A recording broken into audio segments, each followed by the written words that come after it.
Good evening and welcome to the Cover One Buffalo podcast. You are joining your normal host, Greg Thompson, along with some special friends from the other side of the brand here from the Cover One Draft podcast, Christian Page, Russ Brown. How we doing, guys? What's up? Glad to be on. We're doing good, man. We're doing good. Awesome. Russ, I know you're enjoying a wonderful wedding last night and certainly in all your glory now. But how are things going in the draft world? I always think about the draft itself is Christmas. So is the combine like Black Friday? How does that work? I mean, I guess you could kind of take it that way. Russ and I were just talking about, it's like, even though, the Senior Bowl when we're all together, that kind of is like the opening to draft season because everybody's there focusing on those college prospects and they're evaluating for next year. But with the combine, I mean, just all the coverage it gets now and the importance and the emphasis on it now, it's just, I mean, it really is like, I don't know, can there be more than one Christmas Day throughout draft season? Because that's kind of what it's like when you think about it. I know Christmas Day, of course, is not draft weekend, but the combine definitely gets you to see guys in action that you may not have, necessarily all the film access to. So you get to see kind of the stories come about them too. So I know we're about to get into that, but yeah, there's a lot of high points when it comes to draft season. Yeah, this is like Christmas Eve, right? This combine's like Christmas Eve. That's how we could consider that. I like it. Well, and it's funny because, guys like you who are there grinding tape all year long, really in tune with the college game, watching all the prospects. And I know even on your guys' show, you talk about guys that you've tracked coming out of high school and into college and knowing about them, that full run up. You have guys at the other end of the spectrum like me that are very, very focused just on the pro game of it. And, there are guys that I've started to dive in the past couple months. And obviously in some Bill seasons that are less entertaining than others, I get involved a little bit later in the season. This one, fortunately, I was able to keep myself fully entertained all the way up into wildcard weekend, and then was really starting from scratch in a lot of these things. And you can't not know who Chase Young is. And I watch the big games on Saturday night, and I watch the major bowl games, and I watch the semifinals, and I'll have it on in the background, but it's crazy how often I'm going through and hear, I lean on your guys' work a lot, and I hear you guys bring up a prospect on your show, and literally it'll be the first time I've heard that person's name. I didn't know that was a human that was walking the earth.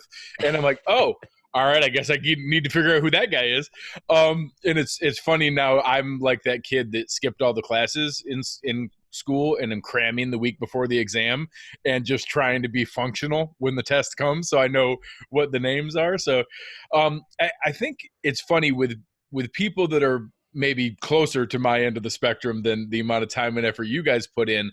I think that the combine is the first time that you see a lot of those names. And really, I want a little bit of insight from you guys on what you watch for and how can you help the casual fan or the Bills fan separate the Bruce Campbells and the Darius Hayward Bays and the, I don't want to say John Ross, but those kind of guys that, hey, that just looks like the most amazing thing ever versus marrying up what you see on film versus what's the performances are. Let's start with you, Christian. With your lens as a draft analyst, how do you watch this event versus maybe the casual fan? Yeah, you got to do your homework if you're going into this event because there might be one guy that, like you were talking about, straight line speed, running like a 4.3 or something like that. But if that's all he can do, and sure, I always talk about creating like a basketball team of receivers, and I know we'll deep dive into receivers here in a little bit, but you'll have your point guard, your combo guard, you'll have your big guys, and maybe your versatile power forward. So I think there is a role now in today's league where, sure, you can just be that vertical threat on the outside. You can constantly, threaten down the deeper parts of the field. But if that's all you can do, then, I think obviously you would slip down just a little bit. And sure, the guys like John Ross, Darius Hayward Bay, that weren't this incredibly diverse from a route diversity standpoint. Sure, they went earlier than probably they expected, but just the overarching question, you need to figure out, like, sure, this guy's going to run fast, but you have to be aware of, does his film actually add up to be, that 4.3 speed and be in the top 10? Or is it more of like, well, he has, this 4.4 speed, but he's not as versatile, he's not as dynamic as you would think that his combine times would show.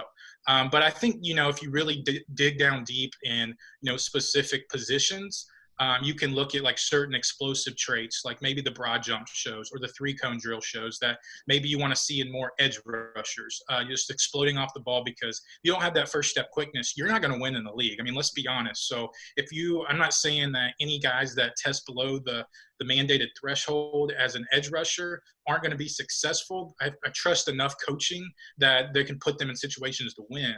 But I think, those are just some little things. Well, if you're not explosive, hopefully you can win with a little more power and just intelligence overall. So I think when you get down to like the nitty gritty of each position, I think there's specific drills that you can look at when you're breaking down. There's a whole list of new drills that we talked about in the previous podcast Russ and I did on the draft podcast. So there's definitely a lot of drills that are definitely specific to how they participate and how they play on the field. And then I kind of joke around. I think there's some that are completely irrelevant that people overblow, but they're there for a reason. There's some NFL personnel that definitely want to see them, and they have their notes that they can drill. So overarching, I have certain drills that add up to maybe success on the football field. And Russ, what's something that you really try to watch out for to make sure that you're getting value from this event and not the flash and sizzle? Yeah, I mean, you don't I don't want to see you want to see guys run fast, but I don't drool over that stuff. I want guys that are fluid in space. I want to see what they're doing. Like if a receiver's running in space and going through drills, how does his hips look? How does his footwork look? And the same with like defensive backs or running backs. And then when you look at, defensive linemen, how explosive are they? And then really what you want to see is how are they responding to the coaches that are on the field? Because there are guys, and I remember this a few years back, Joshua Jackson out of Iowa, he was getting kind of ripped for certain drills, and he just was like having a poor combine because he wasn't really showing that he was coachable and that he wasn't grasping what he was being taught. So you want to see how they respond to some of the criticisms that they're getting on the field, because not every rep's going to be perfect, but if they shut down and the reps get worse and worse, then I think it kind of shows you their practice habits and really how knowledgeable they are for the game. No, that makes a lot of sense, and I think it's interesting. I'm always one of those people that the same thing. I do the same for the combine, for the opening weekend of March Madness. I usually try to get some time away from work, hunker down, and just watch the whole thing and absorb it all. I think it's interesting. They're shifting a lot of it now more into prime time, more into that television space to kind of maximize that. So I'm interested in how this is going to go with more the Thursday through Sunday run and more late afternoon, early evening, and see how all that kind of matches up. And I actually think it's going to make it more of an interesting two-screen watch, that I think it's going to be fun, that we're going to be able to have a big core of people on Twitter watching it, commenting on the things that are happening, because you're going to get a broader audience all taking part and watching it at the same time. So I'm interested in how that's going to play together, and think it's going to be a fun time on Draft Twitter as that's going on. For some of the Bills fans that are listening here, I think there's a couple of positions that we're going to get to in a moment that everybody's excited about, that, wide receiver and defensive end. I think regardless of which one's first, which one is, can you afford to wait here or there? Or what is the depth of the positions? I think there's some exciting topics and reasons you might prioritize that, but I don't think anyone's going to be surprised if the Bills take a defensive end and a wide receiver at 2 of those first 3 picks. There's 2 other positions that are interesting to me that I think have a little bit more value. And in your guys' recent shows, you both talked about how there's a little bit more top-heavy talent and then maybe a little more drop-off, both at offensive tackle and cornerback.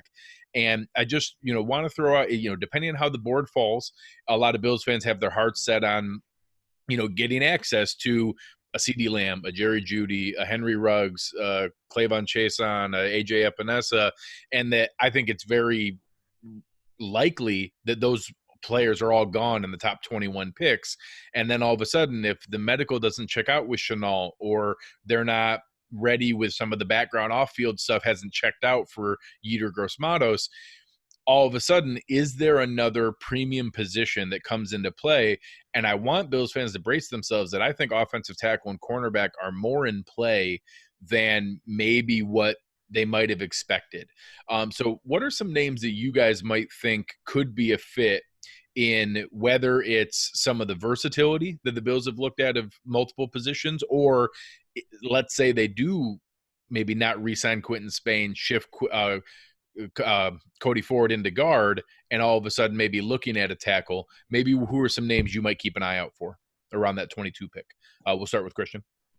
Yeah, I mean, that is a tough situation because I think there's a lot of question marks. Like, I mean, you just detailed all of them, talking about, Chenault seemed like it was a popular mock draft pick. But then, the injury news comes out and like, can he be a full participant in all the pre-draft athletic testing? And, maybe not. But I think if you're looking at just going to your question, the offensive line, we'll take that one first. Austin Jackson, the USC offensive tackle, he has a lot of buzz right now. I think, as far as you're alluding to draft Twitter, a lot of draft Twitter people may have him, late second, early first. There's rumors that he might be a top 20, top 15 pick. But I think that kind of shows you maybe the top heaviness of the draft or of the offensive tackle class, because that's going to force a lot of these guys up. Not saying Jackson's not worthy of a first round pick, but, he has a lot of tools. He's, in my opinion, he's patient. He's a balanced. He's a really good athlete. His feet are really solid. And so if you work him into that offensive system, I think he would be fine where the Bills are picking there. So he's one guy that quickly comes to mind. If you want to look more into the interior, you could look at, maybe some versatile guys like Lloyd Cushenberry, who I know was a center at LSU, but the guy dominated the Senior Bowl. Greg, you can attest for that as well. He was a guy that I think he has the intelligence to be kind of that chess piece across the offensive line. But, Austin Jackson's the first one that comes to my mind. Maybe Josh Jones out of Houston. He's also a guy that's gaining a lot more buzz too. Played primarily at left tackle for Houston. We talked about him on our last podcast. His footwork's weird, but I don't think it's necessarily his fault. I think if he fell victim to the coaching staff at Houston, because it was more of like a back pedal. He went off different feet in certain vertical sets. So I think with the right coaching too, Josh Jones could be, I think, either a right or left tackle. We saw in Mobile, he worked more in a zone scheme. He's really good if you can get him moving forward. So I think Josh Jones or Austin Jackson, sure, I know they want the pass rusher. I know you want the dynamic receiver. But with the receiver class that we talked about, there's enough guys deeper down that I think you'll just be fine with, instead of maybe taking a risk on a guy like Chenault, even though he is a higher level type receiver, brings a lot of versatility to Buffalo. But I think, take advantage of this offensive line class early on, and then take advantage on the back end of the wide receiver class, because you can still, instead of grabbing maybe one high end guy, maybe grab two guys that are kind of in that middle tier and work that kind of basketball team of receivers that I was talking about, which Buffalo did a really good job this year. A lot of guys took that step forward, but I think some of them may have hit their ceiling in that offense. So they need somebody else to take that big step forward and be that primary number one guy. Yeah, Russ, what's a name that you like at offensive tackle, and then maybe one that would intrigue you to pair opposite of Trey White at cornerback? Yeah, well, Christian kind of took my guy there, Austin Jackson. I've been raving about him since November. I wrote about him. He's on the site. And just to kind of piggyback off of what he's saying, it's absolutely true. Jackson's got really good footwork. He's an athlete. He really likes the snatch trap technique, which was something that Andre Dillard did a ton at Washington State. He's not as athletic as Dillard was, but I still think at 22 there, he could be a fit for the Bills in the draft and in the first round. And if he does go in the top 15, I will say this. I mean, if Jackson goes up into the top 15, you could see a player like maybe an AJ Epinesa drop in the draft process a little bit. And if he does, I mean, that would be a steal, I think, in the first round. I think he's a top 15 caliber type of player with a lot of good length. So if we focus on edge rusher as well, and people don't necessarily want Yetur Gross-Matos in the first round. Well, if AJ Epinesa happens to fall to the Bills at 6'6", 280, just with that good length that he has, and he knows how to use it and create that separation, he likes to bull rush, I think it would make a lot of sense for them to spin the tires there. But for the defensive back group, and I've said this before when I was on the Jerry Sullivan show just a few months back, I talked about how I thought looking at a defensive back in the first round, a corner is not out of the question by any means, because Levi Wallace is good, but Levi Wallace has a lot of cons to his game, and he allowed a passer rating of, I want to say, like 114, which is a really high passer rating last time I checked. So he allows a lot of passes, a lot of catches his way. He's not the best in coverage. So I think getting an upgrade there, and two guys that I really like, CJ Henderson out of Florida, fluid athlete, really good footwork. I think he'd be a really good fit in this defense along with Trey White, or another guy, and he's starting to get some buzz, Damon Arnett out of Ohio State. I think he could be a late first round pick by the time we get to April. And I think he'd be a really good value just simply because of how physical he is. He's an aggressive man corner. And I think he'd be a good fit in this defense with Trey White. Well, it's funny. I think that you see a lot of guys that through this draft season, people get their hearts set on what they see in early mock drafts. And then all of a sudden they decide what they think of value is or where names end up going. And you look at last year, the positions that are a premium end up rising, and you end up seeing, Titus Howard and Andre Dillard right at that 22-23 pick that we had there. And Dillard was a name that was always out there, but there were questions about the run block versus pass block. Titus Howard coming from a small school, and even, Caleb McGarry later on, and having those offensive linemen go early, it's always going to be something that is going to be a safe pick, especially if the board doesn't fall just right. Obviously, if Epinesa falls, that's an easy pick. If Chazon falls or is there, that's an easy pick. There are some times where you get the Ed Oliver situation for the Bills last year, where you had a position of need at a premium position with an elite talent, and it's just you run up to the board and turn in your pick. And if one of those happens at 22, that's great. If all of a sudden a guy that you just obviously can't turn away is on the board, that's there. But I think that, as we kind of transition into the wide receiver realm, I know that obviously Mel Kiper's, comment got a ton of buzz, and it's not real. There's not actually going to be 25 to 30 in the first 3 rounds. But the fact that there might be 30 drafted period is pretty crazy. The fact that there might be 20 in the first 3 rounds would be a record. There's never been 20 in the first 3 rounds. I think the record's 18, if I looked right.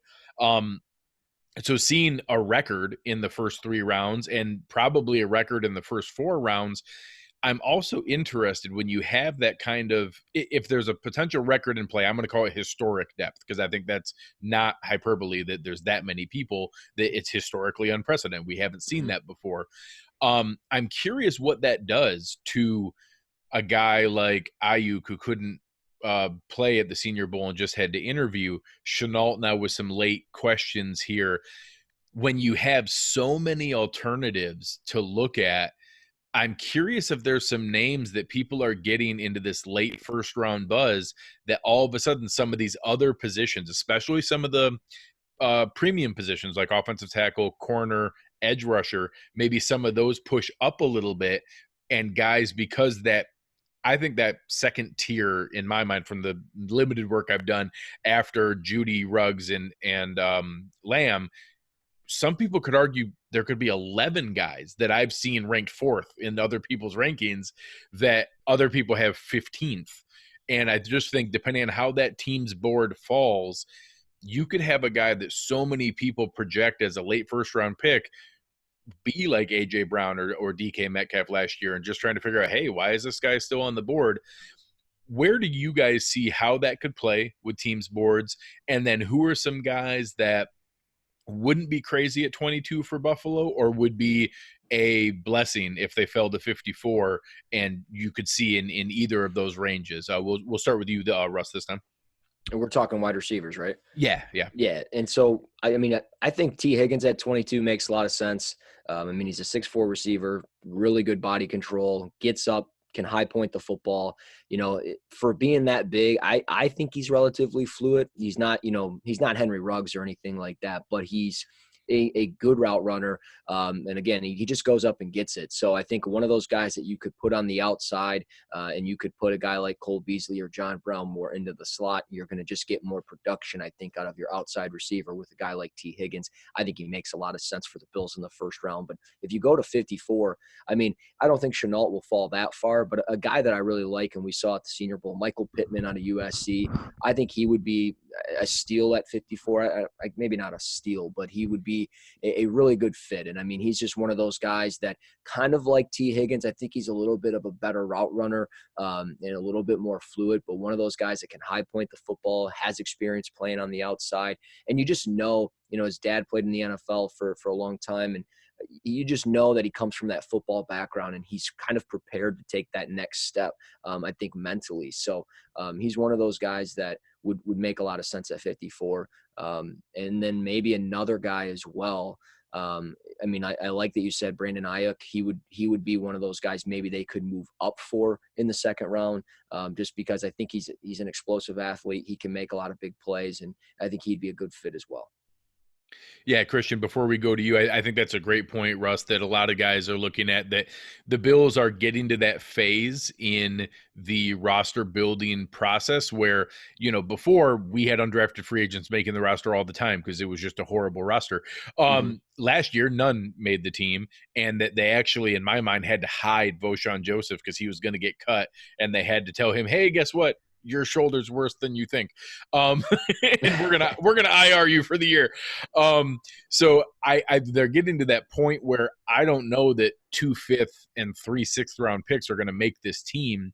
So I could definitely see some ammo that, one of the surprising guys, and obviously selfishly, I hope it's a Chenault or a Higgins caliber guy getting to pick 40, and they're like, oh, hey, we didn't expect them to get there early on day 2. Why don't we move up from 54 and we'll give you whatever, a couple extra picks here, because they have some of those extra spots.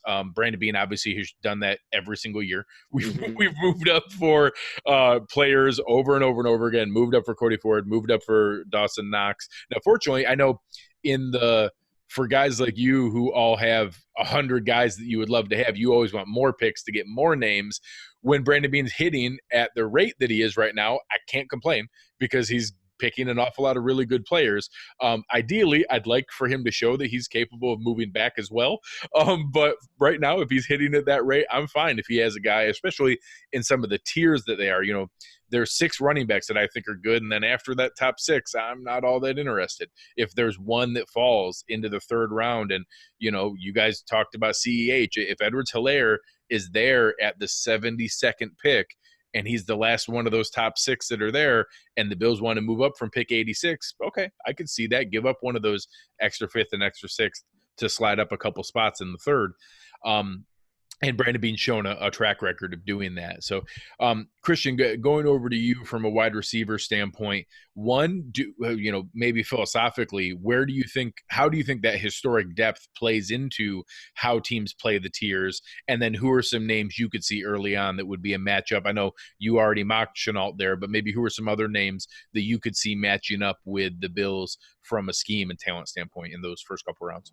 Yeah, you said a magic word there, saying tiers, because I think if you talk to maybe a lot of former scouts, or if you get lucky enough to talk to some front office personnel, a lot of them will tell you on their board, sure, they like to rank guys, 1 through 200, but still you're going to tier them off, kind of similar how everybody does in fantasy football. Yeah. They tell you to tier them off so you're not reaching outside of your tier, or you're like, well, maybe they fit a little better. Well, if you trust your process, your scouting department, and the process that you did, then you look at those tiers. So maybe it may not entirely affect it from a projection standpoint that much if you trust the evaluations you did beforehand.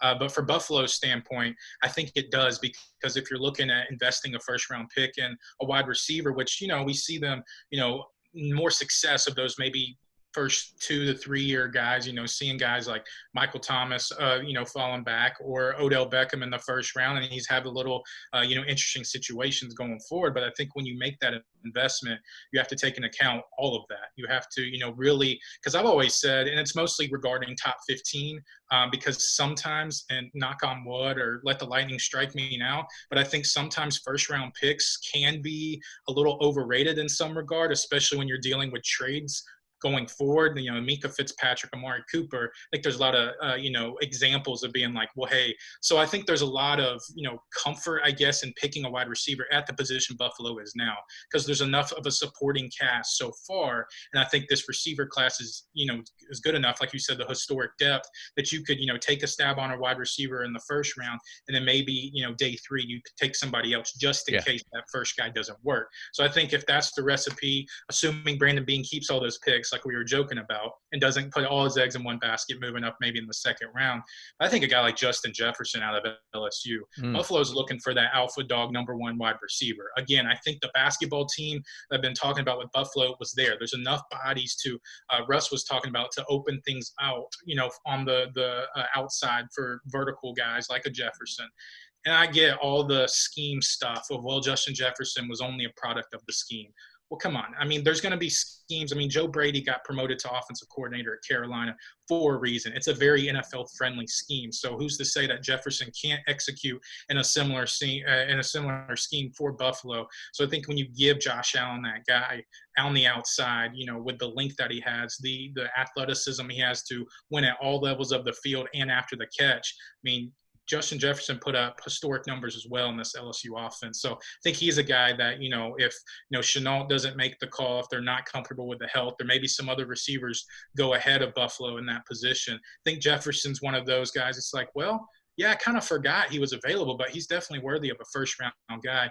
Looking at round two, if they don't go that route, I think Denzel Mims at Baylor is a guy that they have to keep an eye out. I think he's kind of one of those guys. He's kind of a late bloomer in the draft process, but he has a lot of physicality. He wins on press. He can win vertically. He can win underneath. He just kind of plays with that spark that you really like to see, and that's kind of how, McDermott runs things at Buffalo. So he kind of has that McDermott persona, that tough as nails guy, work hard to get open. I can see Denzel Mims kind of being in that maybe wide receiver, call him like 1.5, 2, because they have a ceiling of being maybe 1, but I think the floor is 2 for Denzel Mims. So I think those are two guys that Buffalo fans should really start to look into, assuming the Shenault, injury status doesn't really escalate going forward. Well, and obviously the luxury of bringing into a situation where you already have John Brown, who is kind of playing a little over his head as a wide receiver one. I loved the signing last year, and he exceeded even my excited expectations. But ideally, he's not your number one receiver. Ideally, you have that alpha where he's now an overqualified wide receiver 2, and then that allows Cole Beasley to be a traditional slot wide receiver 3 with some versatility to do a little bit more. I absolutely want to double dip on this class. If you have historic depth, I would love, and I don't know who the guy is, but out of all the people that we're assuming are going to be these day 2 picks, one of them's going to be disappointed, probably more than one. There's going to be someone who falls into that 4th round pick that we're all going to say, oh my gosh, how is Denzel Mims still on the board? How is Van Jefferson still on the board? How is Michael Pittman still on the board?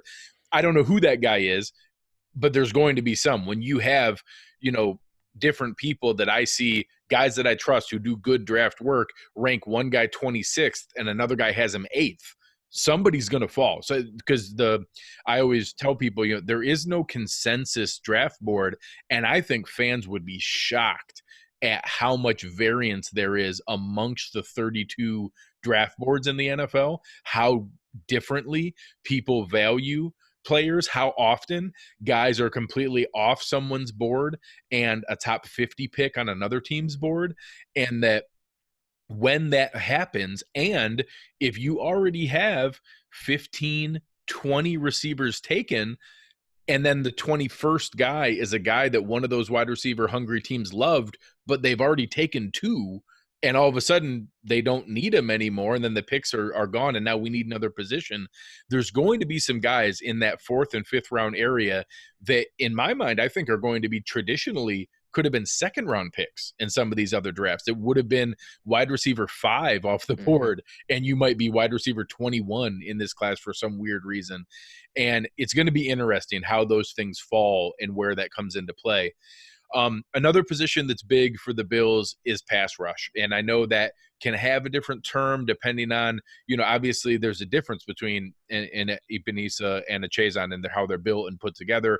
Your more traditional 4-3 defensive ends with Lorenzo Alexander moving on. I think there's some openness that, hey, maybe if you go after a Zach Bond or a Josh Uche, that maybe they could play 1st and 2nd down for Zoe, and then on 3rd down, come down into a pass rush role. It's in my brief work that I've done here, this is one where I see a more dramatic drop off versus the historic depth we talk about at wide receiver, that, hey, all of a sudden you get real quick past Bradley and people like Alex Highsmith, and there's a couple other names, and then it drops off pretty dramatically depending on how you feel about Daryl Young or how you feel about some of these other guys, that even when you get to there, you're still only talking 5-6 guys deep into that class, that if you're going to get a pass rusher that's going to have any chance at impacting, I think the Bills have to do that at 22 or 54, or else it's going to be very much developmental and a guy who maybe pans out later on, but probably isn't going to be some immediate 2020 impact. So let's go the same route. How do you think teams might treat that with just the normal supply and demand of who's available and what that could do to the draft class versus the deeper positions? And what's a name that you could see connected with Buffalo? We'll start with you, Christian. Yeah, I mean, that's tough because, like you said, if it's top heavy like that, if you're, spoiled enough or lucky enough to get one of those top end rushers, I mean, of course, Chase Young going second overall, most likely to Washington, but maybe, AJ Epineza slipping, Kayvon Chase somewhere he's evaluated, and maybe Bradley and I early second round. But I think when you kind of talked about it, having guys that can play on first and second down, and then maybe we talked about supplementing with wide receivers, as just using Buffalo for an example. Possibly you see the same thing, as in you got maybe not a home run fit at defensive end with your first couple picks, but then you have maybe just that true edge guy that just, hey, pin your ears back, go get the quarterback. Maybe that is like your Josh Uche that you were talking about, among some other players that may not be as refined, putting their hand in the dirt, but they're really solid at going to get the quarterback. So like you said, I think you have to be really picky when you're breaking down this defensive end, just pass rushers, edge class in general, because there's not too many guys that are really exceptional at both. And the guys that are, they're going to be in the top 32 picks. Yeah. And then the ones that aren't, they're going to be all throughout there. And probably you're not going to see a lot of them ripped off until maybe past pick 60 or so. But Bradley and I'll let Russell touch on him because that's one of his favorite players. So I'll give him the ball on that side of the court. But Khalid Kareem, defensive end out of Notre Dame, he's a guy that's not this crazy souped up type edge rusher, but you're talking about maybe playing like that dirty role in the interior. He likes to go inside a lot. So I think maybe if there's a little more coaching, maybe to kind of more likely set the edge, because he trusts a lot of his instincts and his ability to, affect the interior and make a splash play and affect the quarterback. But of course you want to keep everything combined. You want to keep everything, to open up things for your linebackers and your interior defensive linemen. But the guy has crazy length, and you see that over and over on his Notre Dame film. So I think he has a lot of tools to work with. He's not a super productive guy. So Bills fans or whoever fans, after you're listening to this and you're looking him up, I know he only had like 5.5 or 6 sacks a year ago. And he hasn't really, made strides in that regard throughout his career. But I think when you look at tools, and that's one thing that you have to trust as an evaluator, you have to trust your process and be like, what traits can this guy use to succeed at the next level? There's enough in Kareem's game where I think he can be coached up from just some of the technical uses of his hands, of his lower body, of his flexibility, and in his mind, that I think there's enough there that he could maybe take that next level step. He's fine as far as, defending the run, but I think he can take that next level as rushing the passer. But again, you may have to partner him up with maybe just one of those less refined, just speed edge rusher guys, that there's probably a few of them that are going to test well in the back end of this draft. Nice. Russ, I know Christian queued you up on one of them, but talk about Bradley and I and maybe some other names that the Bills fans should watch out for a pass rush. Yeah, I've got a couple of names for sure. And I mean, I'll just start with the depth of what the Bills have. I mean, Trent Murphy, 29, 30 years old, could be a cap casualty just simply because, if they cut him, they free up about $6-7 million, and it's only like a $1.5 million dead cap hit. Yep. Jerry Hughes, 2 off-season surgeries already this off-season. So that's something worth monitoring. And then Shaq Lawson, he's a pending free agent. So they need to consider, obviously, an edge rusher like we're talking about here. I like Bradley, and I appreciate you, CP, for letting me talk about him. One of my guys for sure at 6'3", 257 is what he's listed as.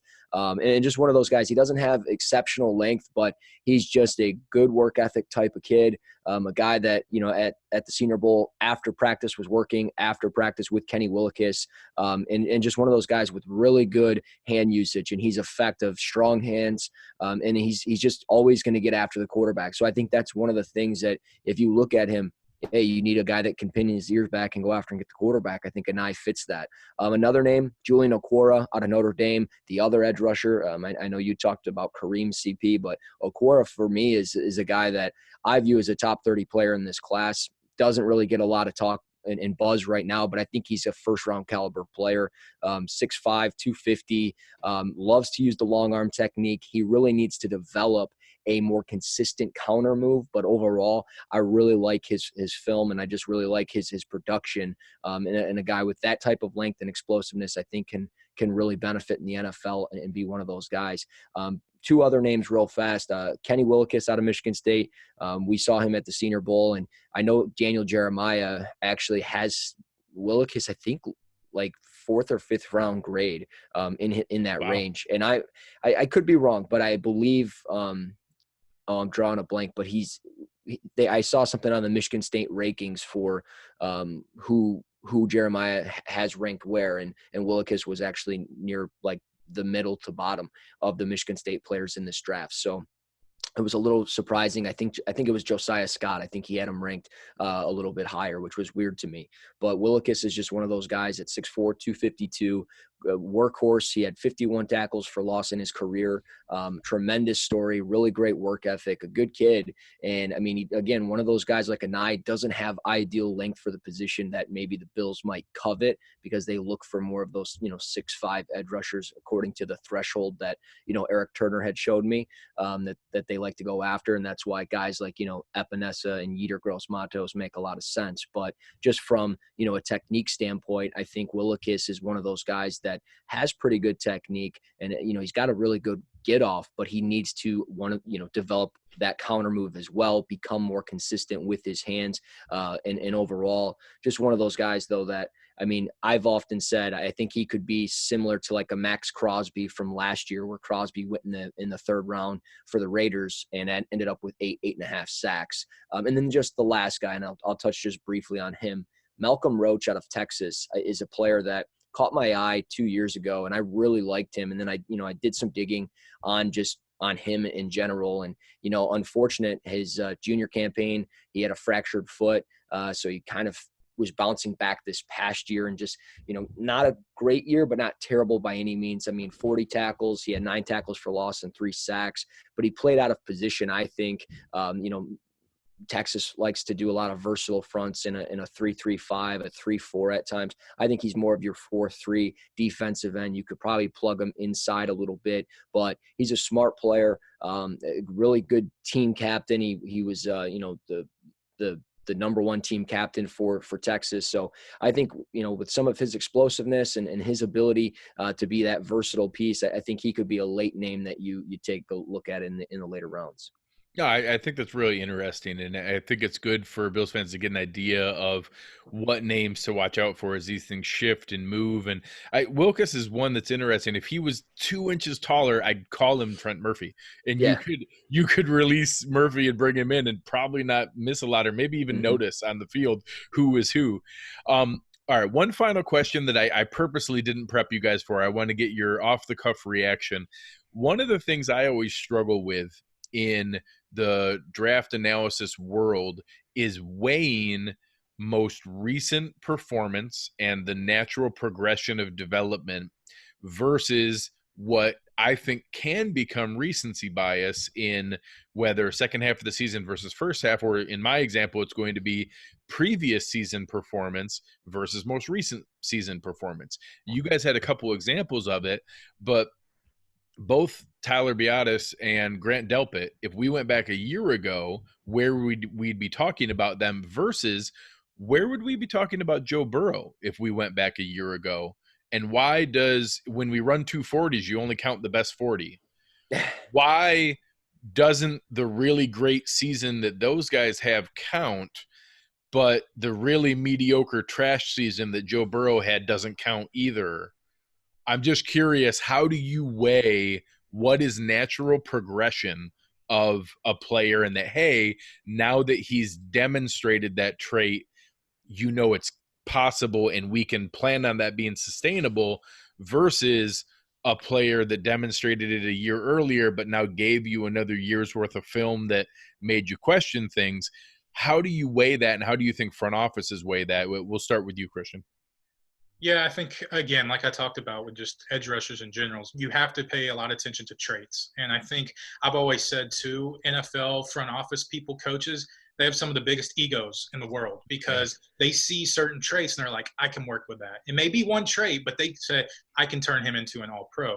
So you have that confidence going forward. But just looking at, just scenarios and examples of those guys that you listed, I think if you see them struggling maybe with the same thing, like, or, maybe Tyler Biadasz struggled with, I don't know, let's say anchoring in 2018, but the rest of his film was fine. So you take that next step forward. Well, if he's still struggling with, his anchor and he's not perceived, because I think a lot of times when you see potential in guys going into the next season, you're looking into that potential and be like, hey, this guy's going to improve.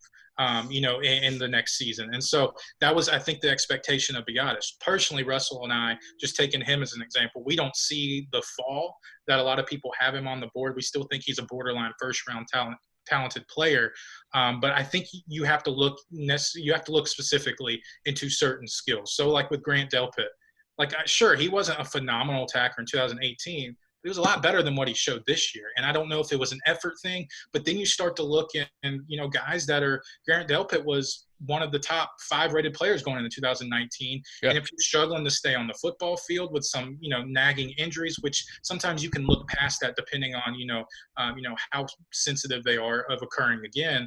But if you're looking at from an effort standpoint, you're not showing consistency. And consistency is one of the biggest things that you can look at a draft prospect. You're not showing that. He's taking the brunt of it right now. I mean, ultimately, we'll see where he's picked, but you want to see guys take progressions forward, seeing what they struggled on a year previously, and then going forward and how they capitalize. With Joe Burrow, we saw a lot of ability a year ago. Sure, there were some instances where a year ago, meaning 2018, we saw some instances where, okay, that was a poor decision. He wasn't that comfortable, but you get him in an offensive-friendly system, and you see that confidence come alive. I remember dating back to, I think, our first podcast of the season, the college football season. We were just recapping of what we saw week 1. I was like, Russ, I know I probably shouldn't be saying this, but I was just watching on SEC Network LSU and Georgia Southern play. And Joe Burrow looked really good. He looked like he played with so much more confidence, and we knew that talent was there. I mean, when you have a full ride scholarship at Ohio State and you're sitting behind guys like Dwayne Haskins and whoever else may be, like, it's tough. It's tough to, push those guys aside. But he saw an opportunity at LSU. He took advantage of it. And I think that comfortability that you saw with him in that offensive system, that sometimes that needs to be taken into effect as well. But we saw the tools that Burrow played with in 2018, and we saw him take that potential and run with it in 2019. Guys like Kaiir Chase on Yetur Gross-Matos the same way.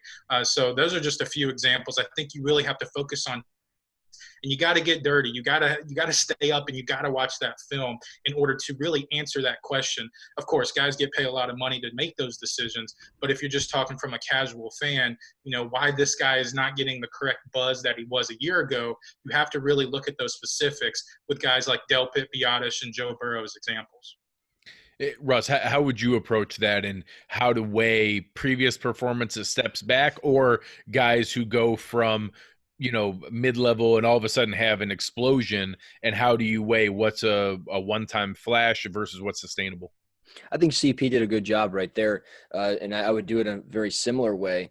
Just with Joe Burrow, 2018, LSU didn't run their offense the same way they did with Joe Brady this past year, the things that they were doing. And I think that's something you have to pay attention to is how is the scheme changing? Was there some coaching changes? With Biadasz at Wisconsin, was there a positional coach? Did he leave? Was there an assistant that left, or one that got added on? And did that maybe create some confusion as far as teaching technique? Because whenever you get new coaches or you change coaches, it's always those kids are being taught things on the fly, and things are changing. So for like LSU, 2 years ago, they were running wide receiver sets with, 2 receivers running routes and then that's it, or 3 receivers running routes and then that's it. This past year, they completely spread the game, and they put 5-6 receivers out there running routes. And it goes to show, when everything's covered up, Joe Burrow's not going to be as productive. And that's what it was in 2018. But when you spread the field out and you get guys open in space and everything else, he's got that vision and that ability to show, hey, I can throw to this guy right here, right now, or I can step up and improvise. And that's what he was doing consistently. So I think just as you go back and you watch the tape, and it doesn't necessarily have to be just Tyler Biotish. It could be, it could be a guy like Van Jefferson who played at Ole Miss and then he goes to Florida and he's still just as productive and everything else that you're looking at. And you see guys going through the transfer windows and everything else. And, why are guys just being that consistent 50 reception guy and not the 88 reception guy or whatever it might be? You just look at really the consistencies, and you take the good with the bad. And I like when a guy has either a bad season with a good season like the next year or previous, because you really get to see all the flaws and all the strengths to their game. And it's not about just watching the highlights of the guy, which is why, like, if you're one of those guys that watch cut-ups, that's great. Do your thing. But for me, I want to watch the whole game. I want to engage and see what's he doing what's the offense look like when he's not on the field? What's the defense look like when he's on the field? So on and so forth. So it just really depends on, obviously, each position and each player, but in every case is different. But I just always like to see the inconsistencies as well, because there's maybe 4 or 5 prospects a year that are like perfect. And then that's about it. Chase Young, pretty much perfect. Joe Burrow this past year, pretty much perfect. So it's a good question. It's one of those questions, like, I don't know if I'm exactly answering it the way that you would want me to answer it, but I'm just, I like the inconsistencies of guys with their consistencies to look at their pros and their cons. No, I think it makes a lot of sense, and it helps people grasp how to make a well-informed decision. Because if you just go off the highlights, there are some guys who I think would go a lot higher than other people if you're just giving them credit for the positive things. It's that consistency, that sustainability. How can you continue to make an impact when it's not in your ideal scenario? So this is great. I think it really helps Bills fans kind of prepare for what to watch for in the combine. If you guys are on Twitter, _ Christian page, Russ NFL Draft, give them a follow. Listen on the Cover One Draft podcast. Awesome work. They do great work year round, but obviously leading up to the draft, it's great. There's a lot of evergreen pods you can go back and listen to kind of cram and get ready for it. If you haven't been listening the entire time, make sure you're checking that out. They have their own feed on Cover One Draft, as well as if you use the overall Cover One feed, you can get all of our shows coming out all together. Anything else to be able to keep an eye out for? You guys have work coming up here that people can keep an eye out for. Russ, what do you got coming? Yeah, I've got a piece that I've been putting together for Bengals fans out there, and really just draft fans, building around Burrow for the Bengals. So, what should they be doing throughout this draft? Because I think in this draft, not only should they be drafting Joe Burrow, but they should be building around him, making sure that the offensive line is intact and everything else. And then obviously I've got a piece, Tyler Biotish. We talked about him. I'm going through the tape, and I want to show the consistencies of what he does well. And yeah, there's some reps that he lost against Ohio State and so on and so forth, but still a very good football player. So we'll cover that. And then the other one I've got going is Zach Bond, the edge rusher out of Wisconsin. So gonna do some film evaluations, and it's gonna be a lot of fun. Awesome. Christian, what do you got coming? Yeah, right now I'm working on a piece on Noah Igbenogany, the Auburn corner. You said that really well. Yeah, thank you. It's like I'm alone or something, But he's gonna run. And the reason I'm writing it is right on time, because he's probably gonna run in that 4.3 range at the combine, and he has some kick return ability. He's only played the position for a couple years, but you're talking about, seeing that ascension as far as physical capabilities go, and then what's going on up here, he definitely has that. And so here, for the people that are listening, here I'm talking about in between the ears and up in the head, the intelligence level. But he transferred over from wide receiver to cornerback, so he's a guy that's definitely a really fun film study. He has some inconsistencies, but he runs that 4.3, and I'm not saying I'm always a big dismisser kind of mock drafts, though I'm sitting here, I guess, crapping on my own work, but Mel Kiper Jr. did just have him in the first round to the New Orleans Saints. So that's right in that range where Buffalo's picking too. So we're talking about maybe that edge rusher or that wide receiver doesn't work out at that spot. Don't be surprised if maybe cornerback or offensive tackle comes into play. So maybe Noah Igbenogany is a guy that you can keep an eye on. But I definitely think I think he will be available with Buffalo's second pick. But we got that coming. And then, of course, we're talking defensive players at the combine on next week's episode as well. Awesome. Thank you guys so much. Hopefully this is a great help for Bills fans as you're preparing for the draft, what names to watch out for, things to be able to watch for the combine. You guys can follow all of us on Twitter. I'm at Greg Thompsett, GregTompsett. Again, _ Christian Page, Russ NFL Draft. Check us out during the combine all year round, having fun with draft fans and football fans, talking back and forth. You've been listening to the Cover One Buffalo podcast, and we are out.